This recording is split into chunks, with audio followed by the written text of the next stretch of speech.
जय श्री गणेश। स्वागत है आपका हमारे संकीर्तन चैनल पर।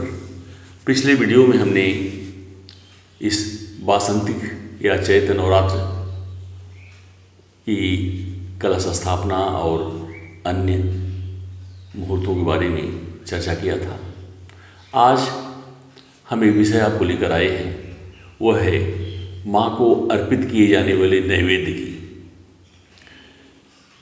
देवी भागवत पुराण में माँ को अर्पित किए जाने वाले नैवेद्य का अलग अलग वर्णन किया गया है, जिसे मैं पूरा आपको बता रहा हूँ और आप इन नैवेद्यों को अर्पित करके माँ की कृपा अवश्य प्राप्त करें। प्रतिपदा तिथि को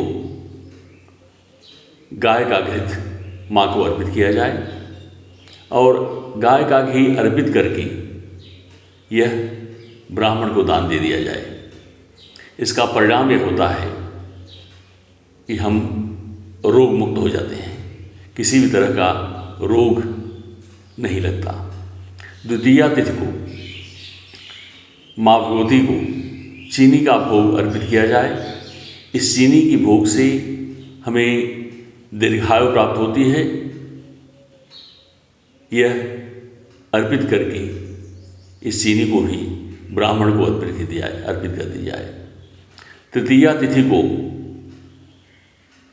माँ भगवती को दूध अर्पित किया जाए और इस दूध से संपूर्ण दुख दूर हो जाते हैं। अर्पित करने के बाद यह दूध भी ब्राह्मण को दे दिया जाए। चतुर्थी तिथि को मालपुआ अर्पित किया जाए। इस मालपुआ के अर्पित करने से किसी भी प्रकार का विघ्न नहीं आता। ध्यान रहे, यह मालपुआ भी अर्पित करने के बाद ब्राह्मण को दिया जाए। पंचमी तिथि को माँ को केले का भोग अर्पित किया जाए। अर्पित करने के बाद यह केला ब्राह्मण को दे दिया जाए और इस केले के अर्पित करने से हमारे बुद्धि का विकास होता है। षष्ठी तिथि को माँ को मधु अर्पित की जाए। मधु अर्पित करने का परिणाम यह होता है कि हमें सुंदर स्वरूप बाह्य और आंतरिक रूप से प्राप्त होता है और यह मधु ब्राह्मण को दान दे दी जाए। सप्तमी तिथि को माँ को गुड़ अर्पित किया जाए और गुड़ अर्पित करने से हम शोक मुक्त हो जाते हैं और यह गुड़ किसी ब्राह्मण को दान दे दिया जाए।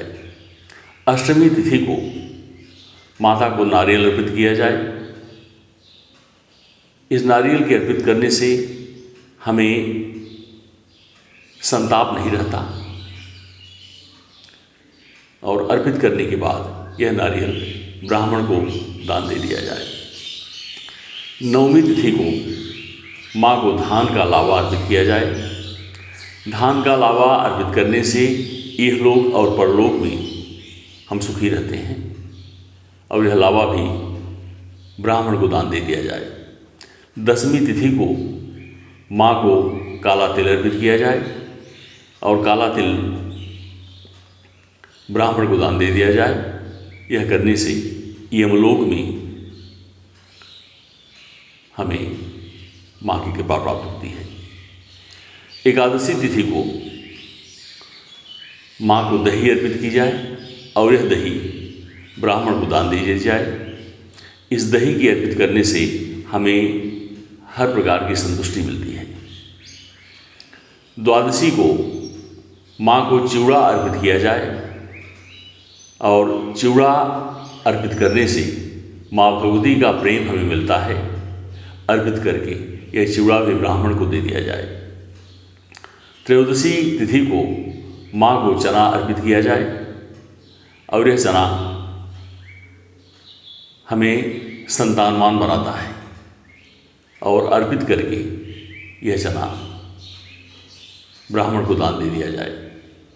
चतुर्दशी को माँ को सत्तू अर्पित किया जाए। इस सत्तू के अर्पित करने से भगवान भोलेनाथ प्रसन्न होते हैं।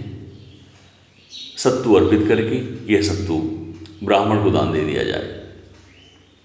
पूर्णिमा तिथि और अमावस्या तिथि दोनों तिथियों को खीर अर्पित की जाए और अर्पित करके यह खीर ब्राह्मण को दान दे दी जाए। इससे पितर प्रसन्न होते हैं। और जो जो तिथियां हमने बताई हैं उन तिथियों पर इन वस्तुओं से माँ की हवन भी की जाती है और उससे होने वाले लाभ हमें प्राप्त होते हैं। यह माँ के नैवेद्य अर्पण की बात हो गई। यह तिथियों के आधार पर है। अगले वीडियो में हम दिन के आधार पर भी माँ को क्या नैवेद्य अर्पित किया जाए जो देवी पुराण में वर्णित है उसके साथ हम प्रस्तुत होंगे। जय माँ विंध्यवासिनी।